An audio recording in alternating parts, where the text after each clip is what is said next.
London butcher and his victims. The London Ripper, or Oliver as he's known, is a fictional character created to be the centerpiece of a blood-curdling horror story. This character is depicted as a cold-blooded killer who murders his victims in a calculated manner, only to be affected by these crimes and continue his life in an unusual way.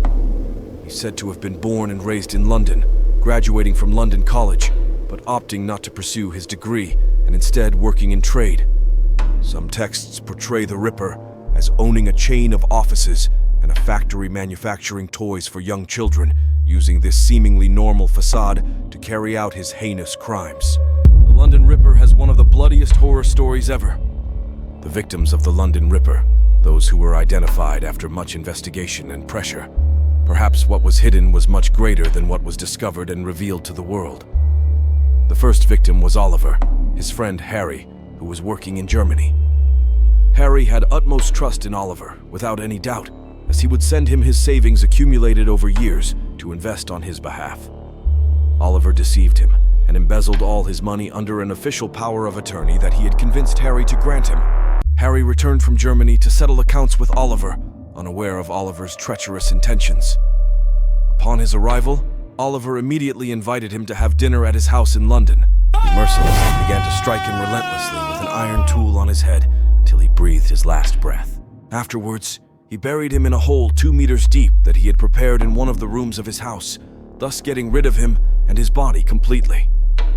Not content with that alone, he sent a text message to his family, informing them that the police had arrested him as soon as he arrived in the country, ensuring their silence and further misleading them.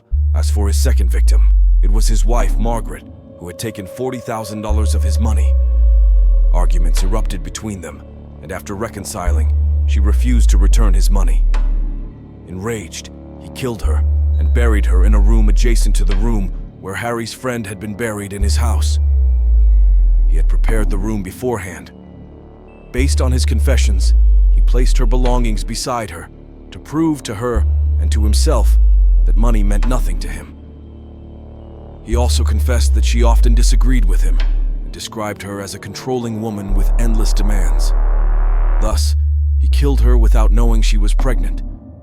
Since her disappearance, her father and brother have been searching for her everywhere they suspect she might be. Meanwhile, her father secretly sought to expose the killer by consulting a lawyer after suspecting Oliver. As for the third victim of the London Ripper, she was a girl named Samantha, who worked in one of Harry's bookshops, which Oliver took over due to the general power of attorney he obtained from him. Samantha stood as an obstacle between him and his plan to marry her sister. She repeatedly threatened him that if he did not back down from marrying her sister, she would expose him to her entire family. Oliver lured Samantha to his house, having prepared the plan beforehand. He killed her and buried her body next to his friend and his ex-wife. He then approached her family and deceived them into believing that their daughter was in a relationship with a film producer and director, and had fled with him to America to pursue her dream of acting. At that time, Oliver had exploited the identity of his friend Harry, as all his documents were in his possession. He sold all his possessions and properties and headed to Camden, where he continued with the rest of his crimes. As for his fourth victim, as soon as he set foot in Camden, he met a girl named Bethany. He deceived her into believing that he could manage her money. The girl trusted him and sold her apartment, which she owned. He sold it and cheated her in collusion with her fiancé, dividing the money between them and giving her nothing in return. She kept demanding her money from him incessantly, threatening to report him to the police. So, he lured her to a warehouse, pretending to give her the money she demanded. There, he strangled her to death and buried her body in a room in the warehouse, as was his custom, and continued his life in an even more abnormal manner, as usual. As for his final victim, no one knew except Oliver himself. Oliver had married a pharmacist due to impersonating his friend Harry's identity. This girl was a treasure to her father. The marriage relationship did not last as she requested a divorce from him. Oliver contented himself with stealing her father's store. There was a surveillance video revealing the identity of his daughter's husband during the theft, and indeed they recognized him. The authorities arrested him on charges of theft. Harry's family never stopped searching for him. They had hired a lawyer to locate him. The lawyer received information about his arrest and the issuance of a judicial verdict against him. He informed Reese's family of his whereabouts in Camden. They were overjoyed to finally learn his location and that he was still alive.